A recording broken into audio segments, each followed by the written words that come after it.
What is going on, guys? We are back at it again with another video. Today I'm going to be showing you how black pro mist filters give you that vintage look in your photos and in your videos. So many of you might not know this, but I snuck in pro mist filters into my videos almost a month ago. The first time that I ever experimented with these filters was with that K&F B-roll sequence that I made for the backpack they had sent me, and ever since then I haven't taken them off. So what is a black pro mist filter and what does it actually do?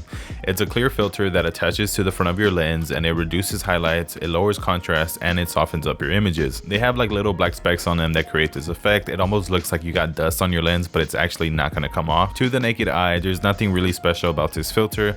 The real magic happens after you take a photo or some video with it. So I was introduced to these filters by a creator that had posted his camera setup on Instagram. After looking at his Instagram story, I noticed that at the front of his lens he had a filter ring that said Black Pro Mist. So I looked it up and did some research because I had no clue what these filters were about, and the more that I dove deeper into the research, I ended up liking the style that these filters were associated with. However, the main reason that I started using these filters, and you're probably gonna think that I'm dumb, but whenever I purchased this camera and I would take photos or videos with it, I felt like the images were a little too sharp, and I noticed with these filters that it would make my work look a little more natural compared to digital. And for me personally, I own Tiffen Black Pro Mist filters, and their prices vary between $45 and $120. There's other brands that make them as well, such as Polar Pro and Moment. Those prices also vary as well. It kind of just comes down to whatever your budget is. Just do some research and kind of go from there. The reason that the prices vary is because it comes down to the filter size. If you need a bigger filter, it's going to be more expensive, and if you need a smaller filter, it's going to be less expensive. But they also have different densities whenever it comes to these filters. They can range from 1/8 all the way to 3 full stops. In simpler terms, what this means is that the lower the number, the less of the effect you're going to get, and the higher the number, the more of the effect that you're going to get. This of course comes down to personal preference. Most people stick to 1/4 because it doesn't overbear the image, but it gets the job done. I personally own 2 filters. I have a 1/4 and a 1/2. At first I had bought in the 1/4, but I felt like I wanted more of the effect, so I go in ahead and ordered a 1/2, and now I just stack both of them on each other, and they kind of make 3/4 of a density of a filter. Does that make any sense? I don't know if that made any sense. That just seemed very complicated, but pretty much I have a 1/4 and a 1/2, and I stack them on each other, so it creates an effect of a 3/4 density filter. And the first example I wanted to show was here in my setup.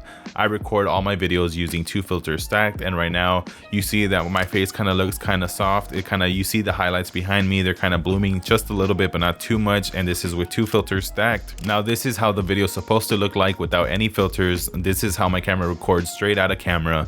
You could see that my face looks very sharp. You could literally see so much detail in my face. You could see so much detail around me, and it seems like the whole image got a lot more contrasty.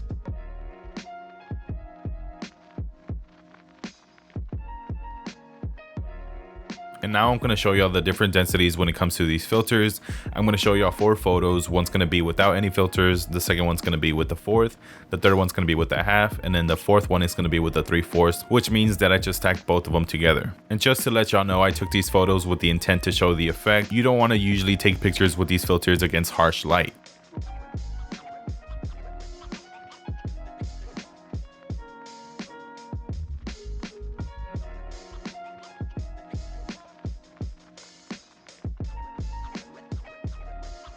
You can kind of see the halation spill on the photo. It kind of gives it like a dreamy or vintage vibe to the photo. And now these next photos are just going to be side-by-side comparisons with filters and without filters.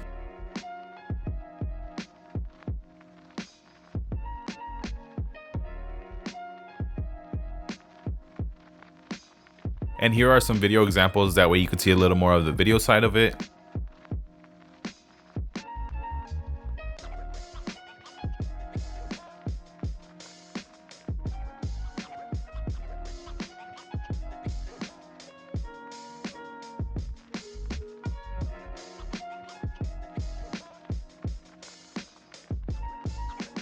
It really is a night and day difference with these filters. It really gives your work a little more organic and film type of vibe. I really enjoy them, and I have learned to incorporate them into my workflow. I kind of feel like I found my lane when it comes to these filters, and kind of my style when it comes to photos and video. And if you're interested in trying them out, I'll leave both of the links down below.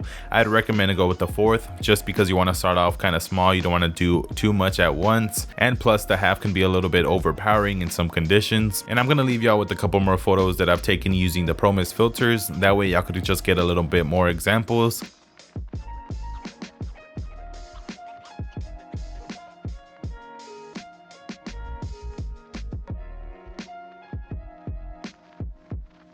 But like always, that's gonna be it for this week's video. Don't forget to like, comment, and subscribe. See y'all next week. Peace.